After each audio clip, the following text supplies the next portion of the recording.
मेरा नाम रुकैया है। मैं तेज तेज भागती चली जा रही थी। मुझे तो इतना भी होश नहीं था कि मेरे गले में दुपट्टा भी है या नहीं। मेरे तो पैरों में चप्पल भी नहीं थी। मैं चाहती थी कि बस मैं किसी भी तरह से इस शहर को छोड़कर भाग जाऊं। मेरी जान उस दरिंदे से छूट जाए। मेरे साथ जो हुआ वो बहुत गलत था।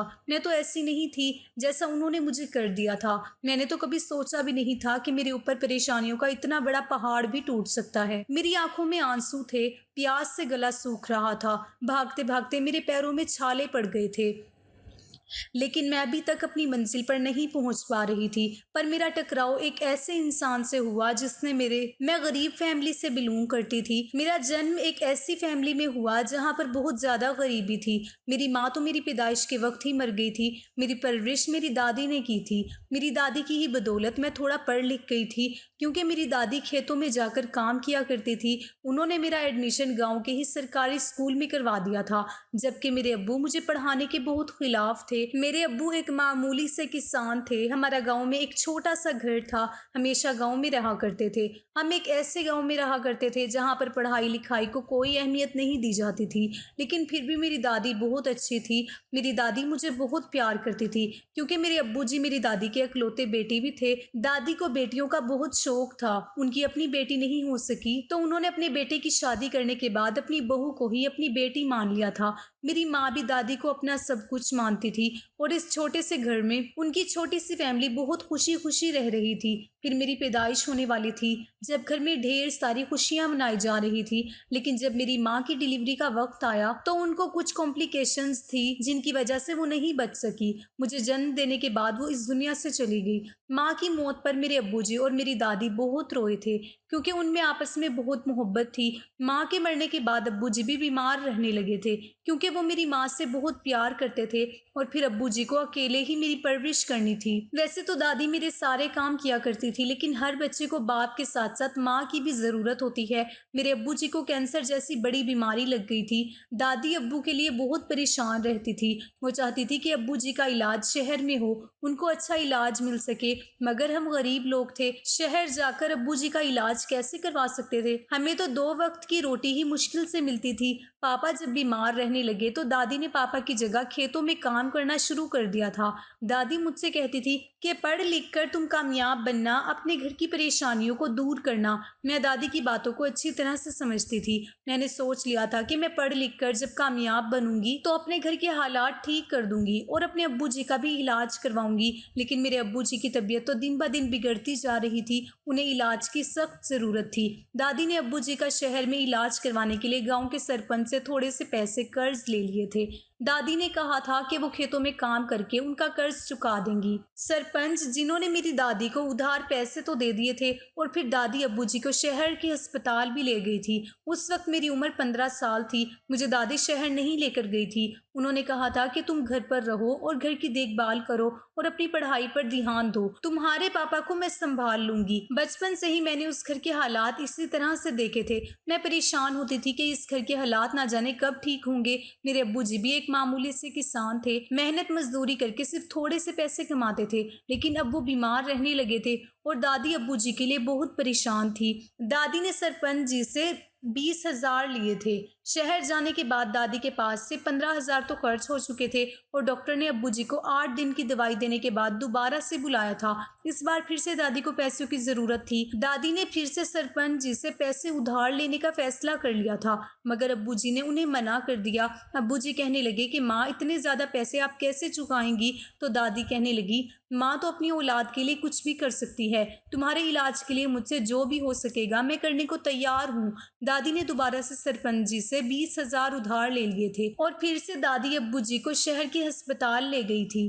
दादी घर में रहकर अब्बू जी की खिदमत कर रही थी। उस दौरान दादी के पास पैसे अभी नहीं आ रहे थे, क्योंकि वो खेतों में काम करने के लिए नहीं जा रही थी। कुछ दिन तक तो पापा की तबीयत में भी सुधार नजर आया था, लेकिन उनको ऐसी बीमारी थी जिसका इलाज भले ही इंसान को जिंदा रखने के लिए चलता रहे, मगर वो अपनी जिंदगी से जंग जरूर हार जाता है। मेरे अब्बू जी के साथ भी कुछ ऐसा ही हुआ था। मेरी दादी सरपंच जी की इतनी कर्जदार हो गई थी, फिर भी मेरे अब्बू जी नहीं बच सके। एक दिन वो हमें इस दुनिया से छोड़कर चले ही गए। अब्बू जी की मौत पर दादी और मैं दोनों ही बहुत रोए थे, क्योंकि हम दोनों को सिर्फ एक अब्बू का तो सहारा था।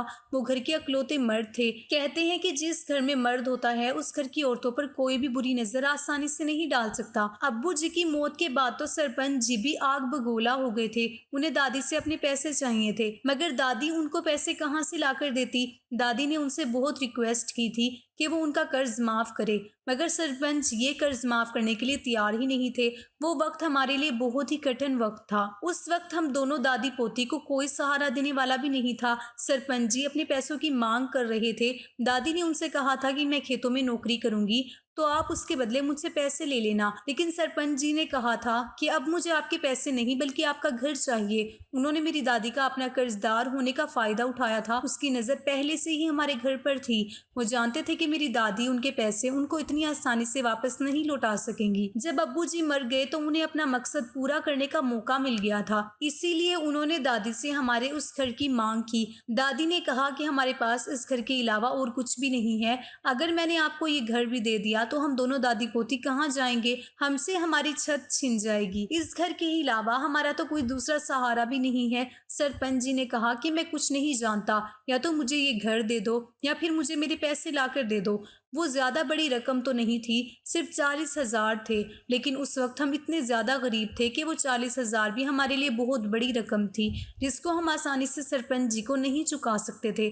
हम दोनों बहुत परेशान थे। दादी ने गांव के कई लोगों से मदद की दरख्वास्त की थी, मगर दादी की कोई सुनवाई नहीं हुई थी। सरपंच जी ने दादी को घर खाली करने का 1 महीने का वक्त दे दिया था। दादी और मैं एक दूसरे से गले लगकर दुआ करते रहते थे कि अल्लाह कोई ऐसा रास्ता निकाल दे जिससे ये घर हमारा ही रहे। कई दिन इसी तरह से गुजर गए थे, मगर पैसों का कहीं से कोई इंतजाम नहीं हुआ था। दादी के दिन रात रोते रोते गुजर रहे थे, जबकि मैं भी दादी को देख देख कर रोती रहती थी। दादी ने खेतों में काम करना दोबारा से शुरू कर दिया था, लेकिन इतने पैसों से सिर्फ हम 2 वक्त का खाना ही खा लिया करते थे। ये पैसे इतने नहीं होते थे जिनसे हम सरपंच जी का कर्ज चुकता कर सकते। पैसों का कहीं से इंतजाम नहीं हो सका और फिर हम सरपंच कुछ लोगों को लेकर हमारे घर आ गए थे ताकि हम घर खाली कर सकें। दादी ने रो रो कर अपना बुरा हाल कर लिया था। दादी अपना सीना पीटने लगी थी, क्योंकि उन्होंने घर से निकलने के लिए इनकार कर दिया था। उन्होंने कहा था कि मैं अपनी पोती को लेकर कहाँ जाऊंगी, सरपंच जी मुझ पर रहम खाओ। मगर सरपंच को तो कोई रहम आ ही नहीं रहा था। उनके लोगों ने हमारे घर का सामान उठाकर फेंकना शुरू कर दिया था। दादी और मैं फूट फूट कर रो रहे थे। तभी अचानक गाँव के मुखिया जी आ गए, और जब उन्होंने सरपंच जी को ऐसा करते हुए देखा तो उन्होंने कहा कि तुम्हारी हिम्मत कैसे हुई बेसहारा बूढ़ी औरत के साथ ऐसा करने की। सरपंच ने मुखिया जी को पूरी बात बताई। मुखिया जी कहने लगे कि ये बेचारी बूढ़ी औरत अपनी जवान पोती को लेकर कहाँ जाएगी? तुम्हारे पैसे मैं तुम्हें दे दूंगा, लेकिन तुम इनसे उनकी छत मत छीनो। गांव के सब लोगों ने यही फैसला किया कि इन दोनों को तंग ना किया जाए। मुखिया जी ने सरपंच को उनके पैसे दे दिए थे। सरपंच का मूड तो बहुत खराब हुआ था, क्योंकि इस मामले के बीच में मुखिया जी पड़ गए थे, मगर हम उनके बहुत शुक्रगुजार थे जो उन्होंने हमारी इस कड़े वक्त में मदद की थी और हमें बेघर होने से बचा लिया था। दादी और मैं बहुत खुश थे। अगले दिन दादी मुखिया जी के घर उनका शुक्रिया अदा करने के लिए गई थी। उस वक्त मुखिया जी ने एक ऐसी बात कही जिसे सुनकर दादी का दिल उदास हो गया था। मुखिया जी ने कहा था कि अगर तुम हमारा एहसान चुकाना ही चाहती हो तो हमारे घर में अपनी पोती को नौकरानी के तौर पर भेज दो। हमें किसी ऐसी नौकरानी की जरूरत है जो हमारी बेटियों का ख्याल रख सके। तुम्हारी पोती हमारी बेटियों की उम्र की है, इसलिए वो मेरी बेटियों के साथ बहुत घुल मिल कर रहेगी। दादी कहने लगी कि मैं आपके घर का काम कर लूंगी, मेरी पोती को मैं नहीं भेज सकती, मैं उसे पढ़ाना चाहती हूँ। तो मुखिया जी कहने लगे कि तुम बूढ़ी हो चुकी हो, हम तुमसे अपने घर का काम नहीं करवाना चाहते। तुम्हारी पोती हमारे लिए बेटी जैसी है, उसे यहाँ रहते हुए कोई नुकसान नहीं पहुँचेगा। बेफिक्र होकर उसे हमारे घर पर भेज दो। तुम चाहो तो हमारी बेटी उसे पढ़ा देगी, मगर उसे इसके बदले हमारे घर के काम करने होंगे। मुखिया जी की बात सुनकर दादी खामोश हो गई थी, मगर उन्हें सिर्फ इस बात की टेंशन थी कि वो अपनी जवान पोती को मुखिया जी के घर नौकरानी बनाकर भेजकर कुछ गलत तो नहीं कर रही है। दादी ने जब मुझे इस बारे में बताया तो नौकरानी बनकर काम करने के लिए तैयार हो गई थी, क्योंकि मैं तो जैसे तैसे सिर्फ इतना चाहती थी कि हमारे घर के बुरे हालात ठीक हो जाएं। मैंने मुखिया जी की हवेली में काम करने जाना शुरू कर दिया था। दादी मुझे देख देख कर बहुत अफसोस करती थी, कहती थी कि मैं तो तुम्हें पढ़ाना लिखाना चाहती थी, किसी के घर की नौकरानी बनाना नहीं चाहती थी। मैंने दादी से कहा कि दादी, मैं सारा दिन हवेली में काम कर लिया करूंगी और उसके बाद रात को आकर पढ़ाई कर लिया करूंगी, आप फिक्र मत करो। तो दादी कहने लगी, लेकिन तुम्हारा स्कूल जाना भी तो बहुत ज़रूरी है। मैंने दादी से कहा था कि मुखिया जी ने हमारी इतनी मदद की है, अब हमें बदले में कुछ ना कुछ तो करना ही होगा। अगर वो मुझे अपने घर की नौकरानी बनाना चाहते हैं तो ऐसा ही सही। मैं मुखिया जी के घर में नौकरानी बनकर काम करने लगी थी। मुखिया जी का एक जवान बेटा और उनकी 2 बेटियां थी। घर में मेरे अलावा भी काफ़ी सारी नौकरानियां काम कर रही थी। मुखिया जी ने मुझसे कहा था कि तुम्हें मेरी बेटियों के साथ वक्त गुजारना है। मेरी बेटियां जवान हैं, ज्यादा किसी से घुलती मिलती नहीं है, तुम इन्हीं की उम्र की हो, इसीलिए वो तुमसे अपने काम आसानी से करवा लिया करेंगी और तुम्हारे साथ घुल मिल जाएंगी। तुम मेरी बेटियों के साथ बातचीत करोगी तो मेरी बेटियों को अच्छा लगेगा। मैंने अपनी बातों से और अपने काम से मुखिया जी की बेटियों का दिल जीत लिया था। मैं उनका बहुत ख्याल रखती थी, वो मेरे साथ बहुत खुश थी। कई दिन इसी तरह से गुजर गए थे, मगर उस बीच मैंने देखा कि मुखिया जी का बेटा मुझे बड़ी घूर घूर कर देखता था। वो भी जवान था। मुखिया जी चाहते थे कि पहले वो अपनी बेटियों की शादी करें, लेकिन बेटियां बहुत डरी सहमी रहती थी। वो ऐसी ही नेचर की थी, बहुत सीधी सादी थी, ज्यादा बाहर के लोगों से घुलना मिलना उन्हें पसंद नहीं था। लेकिन मैं जिस दिन से उस घर में आई थी, मैं उनके सारे काम करती थी, उनके साथ अच्छी तरह बातें करती थी, उनको नई नई कहानियां सुनाती थी, तो वो मेरी बातों पर जोर जोर से हंसती थी, क्योंकि मेरी नेचर ऐसी ही थी। मैं भी मुखिया जी की बेटियों की ही उम्र की थी।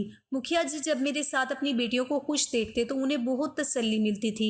एक दिन मैं मुखिया जी की दोनों बेटियों के लिए खाना गर्म करके ले जा रही थी, जब मेरा रास्ता उनके बेटे ने रोक लिया। वो कहने लगा कि मुझे तुमसे कुछ बात करनी है। मैंने उससे कहा, मुझे छोटी बाजी और बड़ी दादी को खाना देने जाना है, मैं तुमसे क्या बात करूं? तो उसने कहा कि आखिर तुम कब तक मेरे अब्बू और उनकी बेटियों की गुलामी करती रहोगी? उन्होंने अगर सरपंच का कर्ज वापस लौटाया है तो उसमें उन्होंने ऐसा भी क्या बड़ा काम कर दिया कि तुम उनकी बेटियों की गुलाम बन गई हो? वो तुम्हें सारी जिंदगी इसी तरह से गुलाम बनाकर रखना चाहते हैं। क्या तुम चाहती हो कि मामूली से पैसों के बदले तुम मेरे अब्बू के एहसान तले दबी रहो? मैंने कहा, तो फिर मुझे क्या करना चाहिए? मुझे तो यही बेहतर लगता है। इसी तरह से मेरी और मेरी दादी की जिंदगी आसानी से गुजर रही है। वो कहने लगा, तुम्हारी जिंदगी इससे भी कहीं ज्यादा आसान हो सकती है। मैंने कहा, वो कैसे? तो उसने कहा, तुम चाहती हो कि तुम्हें भी कहीं अच्छी जगह नौकरी मिले। मैं उसके चेहरे को बड़ी गौर से देख रही थी, मगर मैंने कोई जवाब नहीं दिया था। उसने कहा, क्या तुम चाहती हो कि तुम शहर जाओ? शहर जाने के बाद वहां तुम बड़े लोगों के साथ दफ्तर में बैठो, वहां का काम संभालो? मैंने कहा कि हाँ, मैं ऐसा ही चाहती हूँ कि मैं शहर के लोगों के साथ बैठकर काम करूँ। वो कहने लगा कि सिर्फ काम ही नहीं, बल्कि तुम्हें ढेर सारे पैसे भी कमाने होंगे। ऐसा करने से तुम्हारी और तुम्हारी दादी की जिंदगी बदल जाएगी। जब तुम शहर में रहोगी तो वहां पर तुम्हारा बड़ा सा घर होगा। तुम जिस छोटे से घर में रहती हो उस घर को तो तुम भूल ही जाओगी। वो घर तो तुम्हारे रहने लायक लगेगा भी नहीं। लेकिन जब शहर के बड़े बड़े दफ्तरों में तुम काम करोगी तो तुम्हारा नाम भी ऊंचा होगा और ढेर सारे पैसे कमा सकोगी। मैंने कहा कि ऐसा कैसे मुमकिन हो सकता है? नौकरी करना कोई आसान बात नहीं है, और वो भी शहर जाकर बड़े बड़े दफ्तरों में बैठकर नौकरी करना। ऐसा तो मेरे साथ बिल्कुल भी नहीं हो सकता। मेरी दादी ने मुझे पढ़ाने की कोशिश तो बहुत की, मगर हालात इतने ख़राब हो चुके थे कि हमें 2 वक्त की रोटी ही इतनी मुश्किल से मिल रही है, तो फिर मैं कैसे पढ़ सकती थी? मैं गांव के सरकारी स्कूल में कुछ दिन तक ज़रूर गई हूँ, लेकिन हवेली आने के बाद मैंने स्कूल जाना भी छोड़ दिया। तो वो कहने लगा कि अब मैं तुम्हें जिस नौकरी के बारे में बताऊंगा उसमें तुम्हें पढ़ाई लिखाई की भी ज़रूरत नहीं होगी। तुम्हारी काबिलियत और लगन देखकर ही तुम्हें काम दिया जाएगा। मुझे तुम्हारी आंखों में नौकरी करने का और अपने घर की परेशानियों को सुधारने का एक अलग ही जज्बाती जज्बा नजर आ रहा है। तुम चाहो तो मैं तुम्हें शहर नौकरी करने के लिए भेज सकता हूँ, मगर तुम्हें इसमें मेरा साथ देना होगा। उसकी बात सुनकर मैं चौंक गई और मैंने कहा कि ऐसा कैसे होगा? तुम मुझे शहर कैसे भेजोगे और मुझे नौकरी कौन देगा? उसने कहा, इस सब की टेंशन तुम मत लो।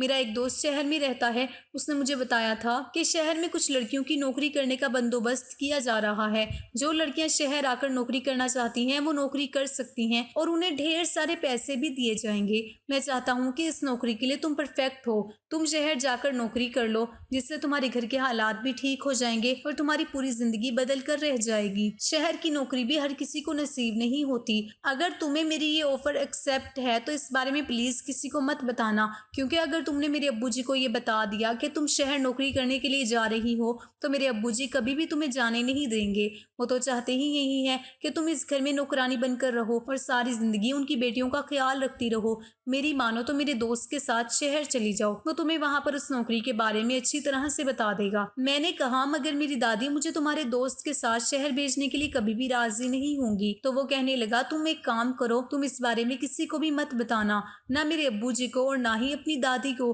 क्योंकि अगर यहाँ किसी को भी पता चल गया कि तुम शहर जाकर नौकरी करना चाहती हो तो कोई भी तुम्हें जाने नहीं देगा। इसीलिए तुम खामोशी से मेरी बात मान जाओ, मैं तुम्हें अपने दोस्त के हवाले कर दूंगा, वो तुम्हें शहर छोड़ आएगा। इसकी बातें सुनकर मेरे दिल में लालच आ गया था और मैं सोचने लगी थी कि काश ऐसा सच में हो जाए, मैं ढेर सारे पैसे कमाने लगूं, मेरी और मेरी दादी की जिंदगी में सुकून और खुशियां आ जाए। उस दिन रात के टाइम मेरी छुट्टी हुई तो खाना खिलाने के बाद फौरन ही घर चली आई थी और मैंने दादी से ज्यादा बात भी नहीं की थी। मैं अपने कमरे में आकर लेट गई थी।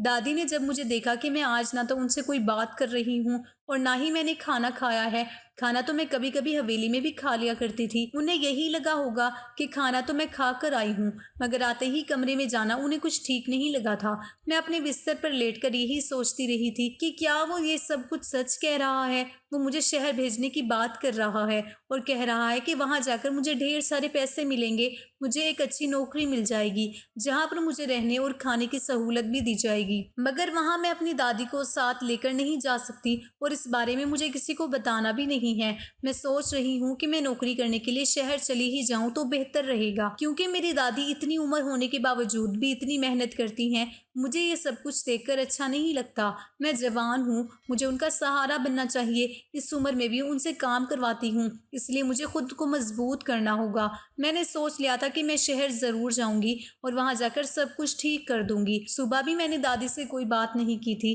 क्योंकि मेरे दिमाग में वही बात घूम रही थी। बार बार मेरा ध्यान मुखिया जी के बेटे साथ की कही हुई बात पर जा रहा था।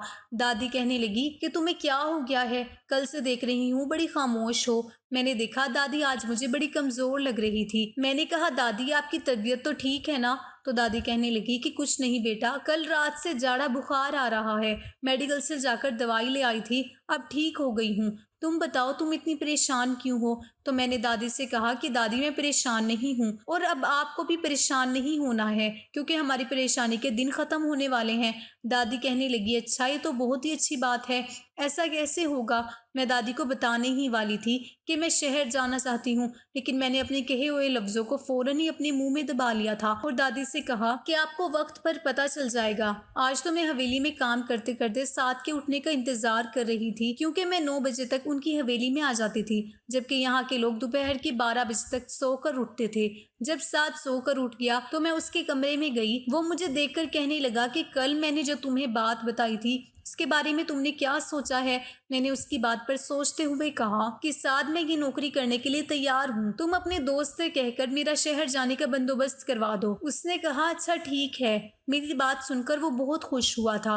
वो कहने लगा कि मेरा दोस्त आज रात ही तुम्हें लेने आ जाएगा। मैंने कहा अब तो मैं दादी को ये सब बता सकती हूँ ना? तो वो कहने लगा कि नहीं नहीं, तुम किसी को अभी कुछ मत बताना। मैं जानता हूँ कि कोई भी नहीं चाहेगा कि तुम शहर जाकर कामयाब बनो, तुम्हें खामोशी से ही यहाँ से जाना होगा और जब तुम वहाँ जाकर कामयाब हो जाओगी, ढेर सारे पैसे कमाने लगोगी तो सब कुछ ठीक हो जाएगा।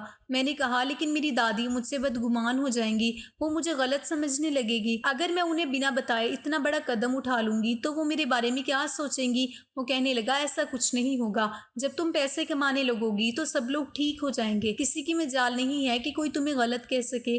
तुम जानती हो ना कि पैसे में कितनी ताकत होती है, तो फिर कोई तुम्हें कैसे कह सकता है? तुम मुझ पर भरोसा रखो। तुम खामोशी से मेरे दोस्त के साथ यहाँ से शहर के लिए निकल जाना। अगर कोई पूछेगा कि तुम कहाँ गई हो तो मैं सबको बता दूंगा कि तुम शहर चली गई हो किसी जरूरी काम के लिए। मेरी बहनों ने तुम्हें अपने जरूरी काम के लिए घर की नौकरानी के साथ भेज दिया है, इसी तरह कोई तुम्हें बुरा भी नहीं समझेगा। और जब 1 महीने बाद तुम्हारे हाथ में तुम्हारी मेहनत की कमाई आएगी फिर तुम यहाँ आकर अपनी दादी को सब कुछ बता देना। तुम्हारी दादी पैसे देखकर तुम्हें कुछ भी नहीं कहेंगी। साद की बात सुनकर मेरे दिल में लालच आ गया था और मैंने उसकी बात का यकीन कर लिया था। उसकी कही एक एक बात मुझे सच लग रही थी, इसलिए मैंने उसके कहने पर घर से भागने का प्लान बना लिया था।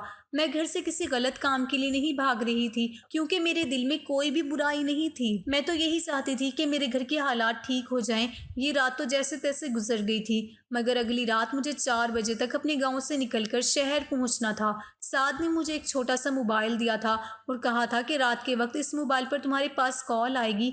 जैसे ही कॉल आए तो मौका देखकर घर से निकल जाना और गांव के मेले वाले मैदान में तुम्हें एक लड़का मिलेगा। उसके पास बड़ी सी गाड़ी होगी, उस गाड़ी में बैठ जाना, वो तुम्हें शहर पहुंचा देगा। मैंने उसकी बात मान ली थी। दादी भी गहरी नींद में सो चुकी थी। मैंने अपनी दादी को उस दिन बड़ी बेसब्री से देखा था और दिल ही दिल में दादी को भरोसा दिलाया था कि अब हमारी गरीबी भरी जिंदगी हमसे दूर होने वाली है, बल्कि हमारी खुशहाल जिंदगी की शुरुआत होने वाली है। जैसे ही मेरे पास फोन आया मैं घर से निकल गई और फिर मुझे वो लड़का भी बड़ी सी गाड़ी में बिठाकर शहर के लिए ले आया था। शहर आते आते हमें लगभग 7-8 घंटे लग गए थे। मैंने साथ के दोस्त से कहा भी था कि हमें इतना वक्त क्यों लग रहा है पहुंचने में, तो वो कहने लगा क्योंकि हम बहुत दूर जा रहे हैं। जहाँ तुम्हारी नौकरी लगेगी वो जगह यहाँ से काफी दूर है। उसके बाद मैं खामोश बैठ गई थी। चलते चलते काफी टाइम हो गया था। फिर जब गाड़ी रुकी तो मुझे पता चला कि हम सिंध आ गए हैं। यहाँ पर उतरते ही मेरी आंखों के ख्वाब चमकने शुरू हो गए थे। उसने मुझसे वो मोबाइल ले लिया था जो मुझे सुनने के लिए दिया था और फिर उसके बाद वो मुझे एक बड़े से बंगले में ले गया। यहाँ पर मैं बड़ी हैरानी से देख रही थी। मैंने सोचा कि शायद मुझे यहाँ नौकरी करनी होगी। आखिर ये कौन सी नौकरी थी जिसमें मुझे ढेर सारे पैसे कमाने थे। मैंने सोचा शहर में तो बहुत सारी नौकरियां होती हैं। साद ने अपने दोस्त से किसी न किसी नौकरी के लिए तो मेरा बंदोबस्त करवाया ही होगा। उसने मुझे कमरे में बैठने के लिए कहा था। मैं उस कमरे में बैठ गई थी और वहां पर बैठकर काफी देर तक इंतजार करती रही, मगर वहां पर कोई नहीं आया था। जब कुछ देर गुजरी तो वहां पर एक औरत आई थी। उस औरत ने मुझसे कहा कि जल्दी से अपना हुलिया ठीक करो, ये कपड़े पहनकर तैयार हो जाओ, साहब आते ही होंगे। उसकी बात सुनकर मैं कुछ समझ नहीं पाई थी। मैंने कहा कि मुझे कपड़े क्यों पहनने हैं, मेरे कपड़े तो बिल्कुल ठीक हैं। तो वो कहने लगी कपड़े ही नहीं पहनने हैं, थोड़ा सा मेकअप भी कर लेना, अच्छे से तैयार हो जाओ ताकि साहब को तुम पसंद आ जाओ। मैंने कहा कौन से साहब? तो वो कहने लगे अरे क्यों इतनी मासूम बन रही हो, रात होने वाली है, तुम्हें साहब के बिस्तर की रौनक बनना है। उसकी ये बात सुनकर तो मेरे पैरों तले से जमीन निकल गई थी। मैंने कहा तुम क्या कह रही हो? तो वो कहने लगी हाँ अब जल्दी से तैयार हो जाओ, ज्यादा सवाल जवाब मत करो। उसकी बातों पर तो मैंने शोर मचाना शुरू कर दिया। मैं कहने लगी मैं ये कपड़े नहीं पहनूंगी। वो लड़का कहाँ है जो मुझे यहाँ लेकर आया है? वो बोली वो लड़का तो न जाने कब से चला गया और तुम्हारी कीमत भी लेकर जा चुका है। अब तुम्हें ज्यादा शोर मचाने की जरूरत नहीं है। ये कपड़े पहनो और अच्छे से तैयार हो जाओ और साहब के कमरे में चलना, साहब को खुश कर देना। साहब बड़ी दूर दूर से लड़कियों को बुलाते हैं। साहब को गांव की मासूम लड़कियां बहुत पसंद होती हैं, इसीलिए तुम्हारी बहुत बड़ी रकम दी गई है। सुना है कि तुम भी बहुत दूर के गांव से आई हो, देखने में तो बहुत खूबसूरत हो। अगर साहब तुमसे खुश हो गए तो तुम्हें ढेर सारे पैसे देंगे, क्योंकि पहले ही वो डीलर को तुम्हारी अच्छी खासी कीमत दे चुके हैं। मैंने कहा कौन डीलर, कौन से साहब? तो वो कहने लगी ये बंगला जिस आदमी का है उसने तुम्हें उस लड़के से खरीदा है जो तुम्हें यहाँ छोड़ कर गया, उसको ढेर सारे पैसे दिए गए हैं। इसकी बात सुनकर तो मेरे होश उड़ गए थे। मैंने रोना शुरू कर दिया और कहा कि मुझे यहाँ से जाना है, प्लीज मुझे यहाँ से निकाल दो। तो वो कहने लगी कि यहाँ पर आने वाली हर लड़की जब तक साहब के साथ रात नहीं गुजार लेती तब तक यहाँ से नहीं जाती। उस औरत ने मेरे मुंह पर थप्पड़ मार दिया और कहने लगी कि अब तुम्हें सब कुछ पता चल गया तो आखिर क्यों रो रही हो? उसने मुझे तैयार किया और वो जबरदस्ती मुझे कमरे के अंदर ले गई। मैंने उससे कहा कि मुझे छोड़ दो, मैं ऐसी वैसी लड़की नहीं हूँ, मैं बहुत शरीफ घर की हूँ, मुझे तो यहाँ नौकरी करने के लिए कहा गया था। वो औरत कहने लगी कि साहब को खुश करना ही यहाँ पर हर लड़की की नौकरी होती है, क्योंकि हर लड़की को नौकरी का झांसा देकर ही यहाँ पर बुलाया जाता है। उस औरत ने मुझे मारना पीटना शुरू कर दिया और तैयार होने के बाद उसने मुझे उस कमरे में भेज दिया था जहाँ पर वो दरिंदा पहले से ही मेरी इज्जत खराब करने के लिए बैठा हुआ था। ये वही इंसान था जो लड़कियों को दूसरे शहरों से मंगवाया करता था ताकि उनके साथ अपनी हिवस पूरी कर सके। कुछ लड़कियां गांव से आती थी तो कुछ लड़कियां अलग अलग शहरों से लाई जाती थी। उसे नई नई लड़कियों का चस्का लगा हुआ था। उस रात वो मुझे अपने बिस्तर की रौनक बनाना चाहता था। मैं जोर जोर से चिल्ला रही थी, लेकिन यहाँ पर मेरी मदद करने वाला कोई भी नहीं था। मैं समझ गई थी कि मुझे यहाँ पर नौकरी का झांसा देकर बुलाया गया है और इस काम में मुखिया जी का बेटा भी शामिल है, क्योंकि उसने तो मुझे अपनी बातों में लिया था। वो लड़का उसका कोई दोस्त नहीं बल्कि वो एक डीलर था जो लड़कियों को मालिक तक पहुंचाने का काम करता था। मैं जोर जोर से चिल्ला रही थी मगर उसने मेरी कोई बात नहीं सुनी और मेरी इज्जत को तार तार कर दिया। सारी रात वो मेरे साथ इतनी बेरहमी से मेरी इज्जत के साथ खेलता रहा कि मुझसे अपने पैरों पर भी खड़ा नहीं हुआ जा रहा था। मुझे रह रहकर अपनी दादी का ख्याल आ रहा था कि अगर उनको पता चल गया कि उनकी पोती ने ऐसा किया है तो वो तो जीते जी मर जाएंगी। मैं साथ की बातों में आकर बहुत पछता रही थी। उसने मुझे नौकरी के हसीन ख्वाब इसीलिए दिखाए थे ताकि वो पैसों के लिए मुझे यहाँ पर बेच सके। मेरा रो रो कर बुरा हाल हो चुका था। एक ही रात में उसका मुझसे दिल भर गया था, इसीलिए उसने दूसरे डीलर से कहा था कि उसे उसके ठिकाने पर पहुंचा दो। मेरा उससे दिल भर गया है, आज के लिए दूसरी लड़की का बंदोबस्त किया जाए। वो बहुत बड़े घर में रहता था। सुना था कि ये कराची का एक बहुत बड़ा बिजनेसमैन है। लड़कियों की इज्जत के साथ खेलना उसका शौक है, इसीलिए ये अपने पैसों को लड़कियों की इज्जत पर लगाता है और हर रात एक नई लड़की की जिंदगी खराब करता है। मुझे मेरे ठिकाने पर पहुंचाने का मकसद ये था कि अब मैं उसके काम की नहीं रही थी, इसलिए अब मुझे दूसरी जगह भेज दिया जाए। उसका ड्राइवर मुझे दूसरे आदमियों के पास बेचने के लिए ले जा रहा था जो फिर से मेरी इज्जत को तार तार कर सके। मगर मैं चाहती थी कि मैं किसी भी तरह मौका देकर यहाँ से भाग जाऊं। मेरी समझ में नहीं आ रहा था कि मैं क्या करूं। मैं चलती हुई गाड़ी में बैठी थी, मुझे कुछ समझ नहीं आ रहा था। मैंने ड्राइवर से कहा कि मुझे प्यास लगी है, पानी चाहिए। उसने गाड़ी रोकी और वो कहने लगा कि गाड़ी में ही बैठे रहना, मैं पानी लेकर आ रहा हूँ। ड्राइवर ने जैसे ही गाड़ी का दरवाज़ा खोला मैंने उसको धक्का दे दिया। वो पीछे की तरफ जाकर गिरा था और मैंने जल्दी से अपनी तरफ का दरवाज़ा खोलकर वहां से भाग लगानी शुरू कर दी। मैं दौड़ती चली जा रही थी। मुझे कुछ समझ नहीं आ रहा था कि मैं क्या कर रही हूँ। उस वक्त मुझे वहां से भागना था। वो ड्राइवर मेरा काफ़ी दूर तक पीछा करता रहा क्योंकि उससे मुझे पकड़ना था। वो जानता था कि अगर मैं वहां से निकल आई तो सब कुछ बता दूंगी। मैं काफ़ी दूर तक भागती भागती चली आई थी। मैं जब जब पीछे मुड़कर देखती तो वो ड्राइवर मेरे पीछे पीछे ही भाग रहा था। एक जगह मुझे छुपने के लिए दिखाई दी थी, इसलिए मैं वहां पर खामोशी से छुप गई और वो ड्राइवर भागते हुए आगे बढ़ गया था। मेरी जान में जान आई थी। कुछ वक्त तक तो मैं वहीं पर बैठी रही थी और अपनी किस्मत पर रोती रही। थोड़ी देर गुजरी तो मैं वहां से निकलकर इधर उधर भटक रही थी, क्योंकि आज तक मैं कभी उस शहर में नहीं आई थी, इसलिए मैं नहीं जानती थी कि यहाँ पर कौन सी जगह कहाँ पर है। फिर मैंने एक औरत से पूछा कि यहाँ रेलवे स्टेशन कहाँ पर है ताकि मैं अपने गांव जा सकूं। उसने मुझे रेलवे स्टेशन के बारे में बता दिया था। इसी तरह लोगों से रास्ता पूछते पूछते रेलवे स्टेशन तक पहुंच गई थी और ट्रेन में बैठकर मैं अपने गांव तक आ गई। कराची से लेकर अपने गांव तक आने का सफर मेरे लिए बहुत लंबा और मुश्किल रहा था, क्योंकि मेरे पास पैसे भी नहीं थे। मुझे डर था कि मुझसे कोई टिकट ना मांग ले, इसीलिए मैं ट्रेन के टॉयलेट में जाकर छुप गई थी। और फिर जैसे ही मैं अपने गांव पहुंची तो मैंने देखा कि मेरे घर के पास बहुत सारे लोग इकट्ठा हैं और मुझे जोर जोर से लोगों के रोने की आवाज़ आ रही है। लोग मेरा नाम लेकर मुझे बुरा भला कह रहे थे। जैसे ही मैं घर के अंदर गई तो मेरे पैरों तले से ज़मीन निकल गई थी, क्योंकि मेरी आंखों के सामने ही मेरी दादी की मैयत रखी हुई थी। दादी इस दुनिया को छोड़कर जा चुकी थी। दादी को देखते ही मैं फूट फूट कर रोने लगी, मगर गांव वालों ने मुझे मेरी दादी से मिलकर रोने भी नहीं दिया। गांव वाले कहने लगे कि तुम्हें इस गांव से निकाल दिया गया है। मैंने कहा कि आप लोग मेरे साथ ऐसा क्यों कर रहे हैं, मैंने क्या किया है? तो वो कहने लगे कि रात के अंधेरे में तुमने एक लड़की के साथ भाग गई और अब यहाँ क्या लेने आई हो? तुम्हारी दादी ने तुम्हें ढूंढने की बहुत कोशिश की लेकिन तुम उन्हें नहीं मिली। तो मुखिया जी के बेटे ने बताया कि उसने तुम्हें रात के अंधेरे में किसी लड़की के साथ बड़ी गाड़ी में बैठते हुए देखा था। इसका यही मतलब था कि तुम उस लड़की के साथ भाग गई हो। ये सदमा तुम्हारी दादी बर्दाश्त ना कर सकी और इस दुनिया से चली गई। तुम्हारी दादी ने 2 दिन तुम्हारे बिना कैसे गुजारे ये तो वही औरत जानती है, जिस औरत ने तुम्हारा इतना साथ दिया, माँ बनकर तुम्हारी परवरिश की, और तुमने उसके साथ ही इतना गलत किया। लोगों की ये बात सुनकर मैं फूट फूट कर रोने लगी थी।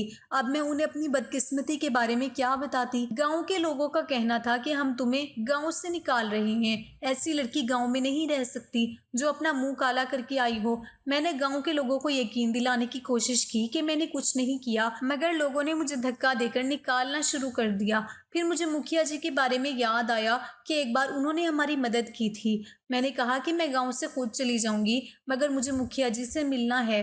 मैं एक बार मुखिया जी से मिलकर बात करना चाहती हूँ। मुझे मुखिया जी से बात करने की इजाज़त दे दी गई थी। मैं मुखिया जी की हवेली पर गई। मेरी हालत बहुत बुरी थी। मुझे देखकर मुखिया जी को भी गुस्सा आया था, क्योंकि उनके बेटे ने उन तक भी ये खबर पहुंचा दी थी कि मैं किसी लड़की के साथ भाग गई हूँ। मैं जाते ही मुखिया जी के पैरों में गिर गई और उनको सब कुछ बता दिया कि उनके बेटे की वजह से ही ये सब कुछ हुआ है। मुखिया जी कहने लगे, तुम अब हमारे बेटे पर इल्जाम लगा रही हो। हमने एक वक्त में तुम्हें और तुम्हारी दादी को बचाया था, आज तुम हमें इसका ये सिला दोगी। मैं मुखिया जी के पैरों में गिरकर बस यही कहे जा रही थी कि मेरे साथ वहां पर बहुत गलत हुआ। मैं बड़ी मुश्किल से अपनी इज्जत बचाकर वहां से भाग आई हूँ, लेकिन ये सब कुछ करने वाला आपका बेटा ही है। जिस आदमी के हाथों उसने मुझे शहर तक पहुंचाया था, वो आदमी मुझे कराची के एक बहुत बड़े बिजनेसमैन के बंगले में ले गया था। उसने सारी रात मेरी इज्जत खराब की। उसका यही काम है। वो नई नई लड़कियों को अपने बिस्तर की रौनक बनाता है। आपके बेटे ने पैसों के लिए ये सब कुछ किया। मुखिया जी ने कहा था कि तुम्हारे पास इस बात का क्या सबूत है। मुखिया जी की बात सुनकर मैं खामोश हो गई थी और सोच में पड़ गई थी कि मेरे पास तो कोई सबूत ही नहीं है। मैं अपनी बेगुनाही कैसे साबित करूं? कैसे उस दरिंदे का सच सामने लेकर आऊं जो उनका अपना बेटा है? मैं अपनी किस्मत पर बिलक बिलक कर रो रही थी। उधर गांव वालों ने मेरी दादी का जनाजा भी पढ़ा दिया था। मेरी कुछ समझ में नहीं आ रहा था कि मैं क्या करूं। मुखिया जी ने नौकरों से कहा था, इसे हवेली से निकाल दो, ये हमारे बेटे पर इल्जाम लगा रही है। नौकरों ने आकर अभी मुझे हाथ ही लगाया था कि अचानक मुखिया जी की छोटी बेटी, जिन्हें मैं छोटी बाजी कहा करती थी, वो सामने आकर खड़ी हो गई और कहने लगी कि बाबा जी, रुकैया बिल्कुल ठीक कह रही है। रुकैया के साथ ये सब कुछ किसी और ने नहीं बल्कि भैया ने किया है। भैया ने ही उसे शहर जाने का लालच दिया था और उसे कहा था कि वो उसे शहर में अच्छी नौकरी दिलवा देंगे जहां पर वो बहुत पैसा कमाया करेगी। ये बेचारी यहाँ से इसीलिए गई थी ताकि अपने घर के हालात बदल सके, इसीलिए नहीं कि उसकी इज्जत खराब की जा सके। ये तो भोली है, इससे तो कुछ पता भी नहीं है। मैं ये सब कुछ इसीलिए जानती हूँ क्योंकि मैंने उसे भैया के साथ उस दिन बातें करते हुए सुना था, जब भैया उससे बार बार कह रहे थे कि शहर जाकर नौकरी करोगी तो कामयाब हो जाओगी। मगर मुझे ये नहीं पता था कि भैया उसकी कोई नौकरी नहीं दिलवा रहे, बल्कि उसको शहर में बेचना चाह रहे हैं जिससे उनको पैसे मिलेंगे। सच्चाई तो मुझे तब पता चली जब गांव में ये खबर उड़ी कि ये किसी लड़की के साथ भाग गई, और ये खबर किसी और ने नहीं बल्कि भैया ने ही उड़ाई थी। मैं तभी समझ गई थी कि भैया ने खुद ही तो उसके शहर भेजा है, तो अब भैया उसको बदनाम क्यों कर रहे हैं। छोटी बाजी ने अपने वालिद को जब ये सब कुछ बताया तो उन्होंने अपने बेटे को बुलवाया और अपने बेटे पर जब मार लगाई तो उनके बेटे ने सारी सच्चाई उगल दी थी। मुखिया जी पूरे गांव के सामने शर्मिंदा होकर रह गए थे कि एक यतीम लड़की के साथ उनके बेटे ने कितना गलत किया। मैंने मुखिया जी से कहा था कि मुखिया जी, मेरा अब इस दुनिया में कोई नहीं रहा, मेरे साथ इंसाफ करो। क्या मैं इस गांव में इसी तरह जिंदगी गुजारती रहूंगी? मुखिया जी कहने लगे कि तुम्हारे साथ इंसाफ जरूर होगा। वैसे तो हमारे बेटे की बहुत बड़ी सजा है, लेकिन ये सब कुछ उसने तुम्हारे साथ किया तो यही तुम्हारी इज्जत बनेगा। मुखिया जी की बात सुनकर मैं उन्हें फटी फटी नजरों से देख रही थी, जबकि उनके बेटे का भी कुछ यही हाल था। मुखिया जी कहने लगे कि हम तुम्हारी अपनी बेटे के साथ शादी करवाएंगे, ये तुम्हारा शोहर बनेगा और तुम्हें इस घर में और इस पूरे गांव में इज्जत दिलवाएगा। अगर उसने ऐसा नहीं किया तो हम उसे इस गांव से निकाल देंगे और उससे कोई ताल्लुक नहीं रखेंगे। जब ये बात साद ने सुनी तो वो अपने बाप के पैरों में गिर गया और माफी मांगने लगा। कहने लगा, नहीं बाबा जी, ऐसा मत करें, मैं आपसे माफी मांगता हूँ। मैं रुकैया को अपनाने के लिए तैयार हूँ। मैं जानता हूँ कि मैंने रुकैया के साथ बहुत गलत किया। मैंने ऐसा सिर्फ पैसों के लालच में आकर किया था, क्योंकि आप हमेशा कहते थे कि मैं कोई काम नहीं करता। मैंने सोचा कि आपको थोड़े पैसे कमा कर दे दूंगा तो आप खुश हो जाओगे। मुखिया जी कहने लगे कि अगर पैसे गलत तरीके से कमाओगे तो मैं कभी भी तुमसे खुश नहीं होऊंगा, इसलिए मैं जैसा कहता हूँ तुम्हें वैसा ही करना होगा। इस तरह मुखिया जी ने पूरे गांव के सामने मेरी शादी अपने बेटे के साथ करवा दी थी। मैं साद की बीवी बन गई थी। उसने मुझसे भी माफी मांगी थी और मुझे भरोसा दिलाया था कि वो अपनी गलती को जरूर सुधार कर रहेगा। साद अपने वालिद से बहुत डरता था। उसने तो ये सोचा भी नहीं था कि मैं वापस भाग कर भी आ सकती हूँ, क्योंकि डीलर ने उसे भरोसा दिलाया था कि आज तक जितनी भी लड़कियां उसने बेची हैं, ऐसी कोई भी लड़की नहीं है जो वापस लौट कर आई है। या तो उन लड़कियों को मार दिया जाता है या फिर वो लड़कियां आज भी वहां पर काम कर रही हैं। उसे लगता था कि मैं कभी भी वापस नहीं आऊंगी, मगर मेरी किस्मत अच्छी थी, इसीलिए मैं वापस आ गई थी। छोटी बाजी ने भी मेरा बहुत साथ दिया था। मैं उनकी भाभी बन गई थी। वो बहुत खुश थी, मगर मुझे अपनी दादी के मरने का बहुत अफसोस था। वक्त के साथ साथ सब कुछ ठीक होता चला गया। अल्लाह ने साद के दिल में मेरे लिए मोहब्बत दे दी थी और अब मैं साद की बीवी बनकर इस गाँव में सर उठाकर जीती हूँ। मैंने साद को माफ कर दिया था क्योंकि उसके अलावा मेरे पास कोई दूसरा रास्ता भी तो नहीं था, मगर मुझे गुस्सा तो उस आदमी पर आता है जिसका शौक लड़कियों की इज्जत के साथ खेलना है। मैं तो वहां से जैसे भाग निकल आई,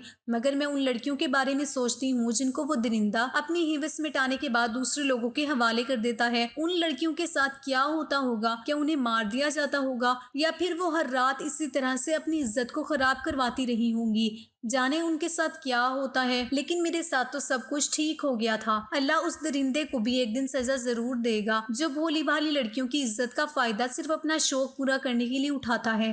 दोस्तों, उम्मीद करती हूँ आपको हमारी कहानी पसंद आई होगी। कहानी पसंद आई है तो वीडियो को लाइक करें, चैनल पर नए हैं तो चैनल को सब्सक्राइब करें और हाँ, नोटिफिकेशन बेल को ज़रूर दबाएं ताकि अगली अपडेट सबसे पहले आपको मिले।